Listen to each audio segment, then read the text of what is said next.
د کابل سیند له تا زار شم د لیونۍ د خولې کنګال درکې راځي نه. ډېرو ملګرو ته به دغه پته نه وي چې په میچنۍ کې دغه پارک جوړ شوی دی چې د ډېرو لرو لرو علاقو نه ورله خلک له سیل لپاره راځي او واقعي چې ډېر ښکلی یخ ځای دی. موږ هم ورغلو، چکر مو ولګوو. پکې زیاتره ملګري د ویډیوګانو لپاره ځي، د تصویرانو لپاره ځي چې بیا په کلي کې خلکو ته وښیي چې یاره موږ هم دغه ښکلي او زبردست ځای ته تللي وو. د دغه پارک په حواله باندې دغلته موجود خلکو وویل چې افراسیاب خان نوم مې دی، د یوم خو د میچنۍ خو اوسېږو په ورسک روډ. دلته دې ملګري ویل دا ځای جوړ شوی دی، نو بس دلته کې مې وزټ وکړو. والله ډېر ښایسته ځای دی، بس ډېر د ښایسته ټوریست لپاره ډېر ښایسته سپاټ دی، پکنیک لپاره. څوک ملګري سهار کې راشي ښه پروګرام کېږي، دلته کې د پخلي داسې سهولت هم شته، کیفېګانې هم شته. بس تاسو ټول ته دا درخواست دی تاسو هم وزټ وکړئ، دې ریپوسټ یې کولی.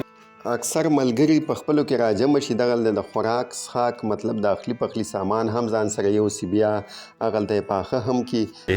آفتاب احمد او زه یم د میچنۍ د بهي کوره، دلته کې چکر له راغلي وو، بس زړه م پکې خوشحاله دی. ډبکور سره بس جوړ دی، ډېر ښکلی ځای جوړ دی چکر دپاره. ډاکټر صاحب جوړ کړی دی، ډېر مزېدار دی. سره ویو هم دی ښایسته، ډېر خلک هم راغلي دي.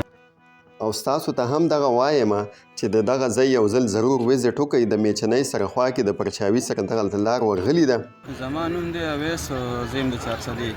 والله دلته راغلي یو، چکر له راغلي یو مومندو ته. دلته دا ځای جوړ شوی دی، ډېر ښکلی ځای دی، د چکر ځای دی. اول ځل باندې راغلی یم او ډېر ښه ځای دی او ډېر ښه راته محسوس شو. الله زړه خو مې ډېر کېږي چې بیا هم راشم.